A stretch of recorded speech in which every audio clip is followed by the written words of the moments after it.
வணக்கம் மக்களே. இந்தியன் 2 அந்த படத்தை பற்றி தான் நாங்கள் ரிவ்யூ பார்க்க போகிறோம்.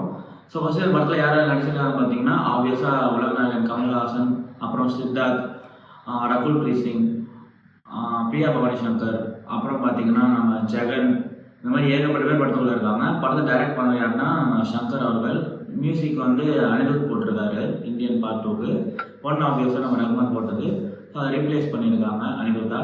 ஸோ படத்தோட கதை என்னன்னா, ஆப்வியஸாக படத்தோட கதை என்ன, இந்தியன் 1ல் என்ன இருக்கும்னா, இந்தியன் தாத்தா ஒருத்தர் வந்து ஃப்ரீடம் ஃபைட்டராக இருந்தார். அவர் வந்து இந்தியாவுக்குள்ளே இருக்க கரப்டட் ஆஃபீஸர்ஸ் எல்லாம் பிடிக்காம எல்லாரையும் கொண்டுட்டு இருந்தார். அது ஏன் அப்படின்றத இந்தியன் 1ல் வச்சுருந்தாங்க. இந்தியன் 2ல் என்ன பண்ணியிருக்காங்க அதே தான். ஆனால் அது வந்து இந்தியா ஃபுல்லாக இருக்கிறத வந்து கரப்டடாக காமிச்சிருக்காங்க. அதில் வந்து இப்போ இருக்கிற சூழ்நிலையில் தாத்தா அவங்க என்ன நடக்கும், அது மாதிரியான விஷயங்கள்லாம் இந்தியன் 2ல் வந்து காட்டணும்னு நினச்சிருக்காங்க. ஒரு பின் குறிப்பு இதில் சொல்ல வர்றது என்னன்னா, இந்தியன் 2 பார்க்க போறீங்கன்னா இந்தியன் 1 பார்த்துட்டு போகாதீங்க. தலைவலி அதிகமாக இருக்கும். அது வந்து உங்களுக்கு ஒரு டிப்ஸாக நான் சொல்ல வர விரும்புகிற ஒரு விஷயம். ஸோ படத்தில் இருக்கிற சில நல்ல விஷயங்கள் பற்றி முதல்ல பேசிக்கலாம்.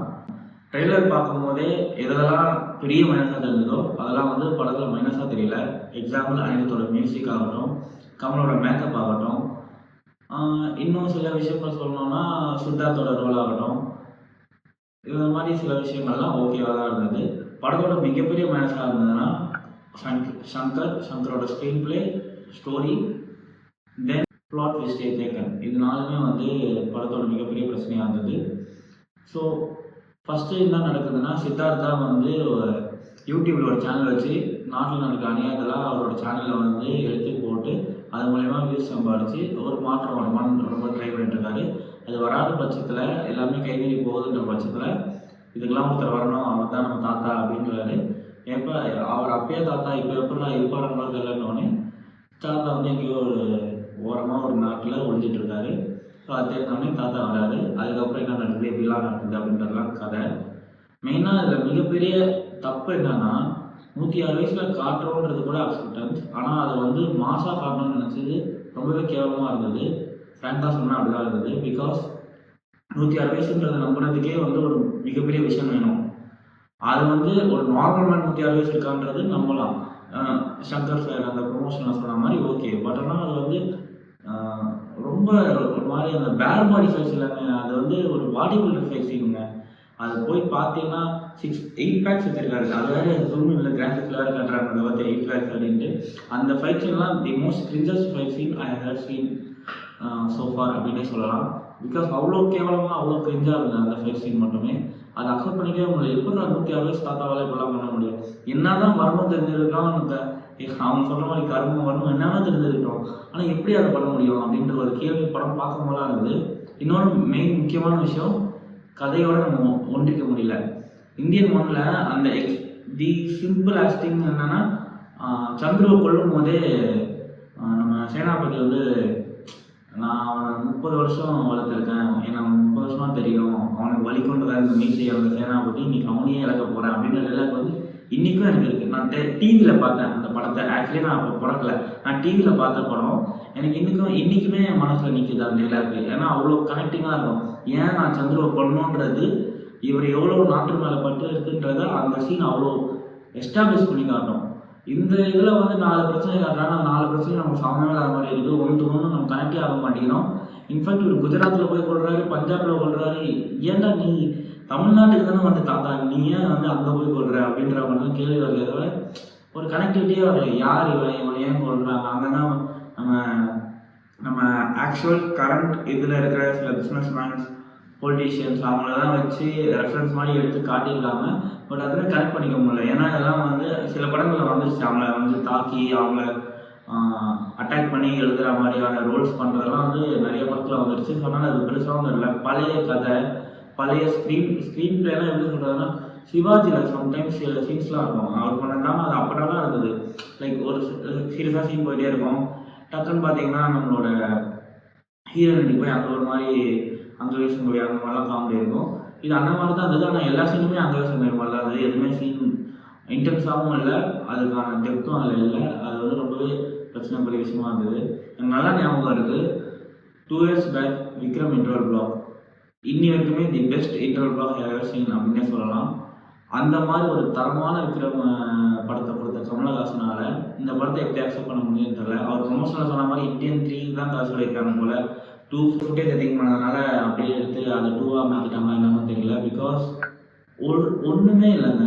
ஒரு எக்ஸ்பீரியன்ஸ் ஆக்டர், எக்ஸ்பீரியன்ஸ் டைரக்டர் அவங்க சேர்ந்து இந்த மாதிரி ஒரு சங்கரோட கெரியரில் இதாங்க ஃபர்ஸ்ட் ஃபிலிம். அது 2.0 எல்லாமே கூட பார்த்துடலாம். இந்த படத்தை பார்க்க முடியல, அவ்வளோ கிரிஞ்சாக இருக்கு.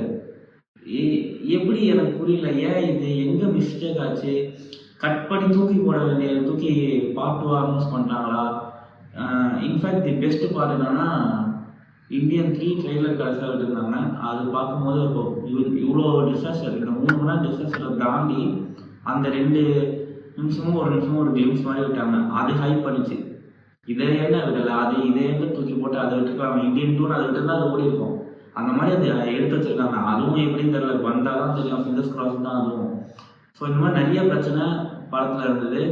மிகப்பெரிய பிரச்சனையாக பார்த்தது என்னன்னா சங்கர் தான், வேற எதுவுமே இல்லை. அனிருத்தோட மியூசிக் ரொம்பவே நம்ம ஓட்டியாச்சு அது படம் வரதுக்கு முன்னாடி. ஆனால் படத்தில் போய் பாருங்க, அனிருத்தோட பிஜிஎம்மும் சரி பாட்டும் சரி ஒரு படி மேலே தான் இருக்கும் இவங்க எடுத்து வச்சிருக்கிறத தாண்டி.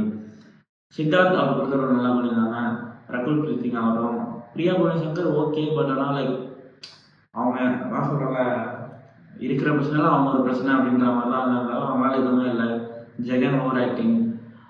விவேக் சாரும் நம்மளோட இன்னொரு ஆக்டர் நம்ம இந்தியன் அவர் சிபிஐ ஆஃபீஸர் அவரோட பையனாக தான் பாபி சிம்ஹா.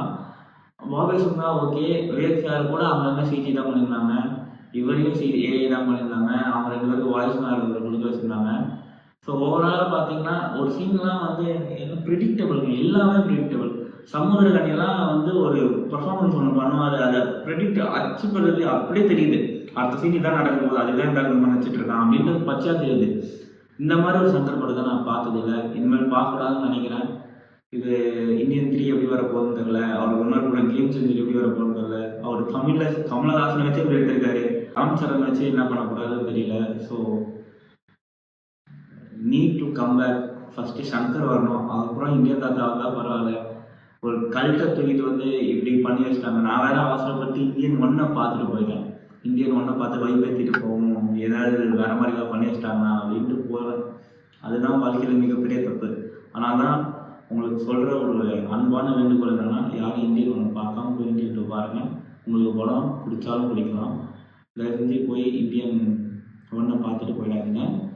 மெயினாக இதில் இருக்க மிகப்பெரிய மிஸ்டேக்ஸ் என்னென்னா, இதை கமர்ஷியல் படமாக ட்ரை பண்ணுறாங்க. அதுவும் வந்து ஒரு மாதிரி நார்மல் ஹியூமரிக் கமர்ஷியலாக ட்ரை பண்ணுறாங்க. ஸோ அதனால தான் ஆரம்பிக்கலாமான்றாரு. இதுக்கப்புறம் ஓட முடியாது, ஒளியவும் முடியாது அப்படின்றாரு. இந்த மாதிரியான அவரோட யூஸ்வல் டைலாக்ஸ்லாம் போடுறாரு. லைக் 106 வயசுன்றதை மென்ஷனும் பண்ணல. ஒரு ப்ரோமோ விட்டுருந்தாங்க, அந்த ப்ரோமோ படத்தில் கூட நினச்சேன், அதுவும் இல்லை. இன்னமும் பண்ணுறாங்க. கிளைமேக்ஸ்லாம் வந்து ஓவர் இமேஜினரினா இது மாதிரி அவ்வளோ பெரிய இமேஜினரி ஒரு கிழவனை போட்டு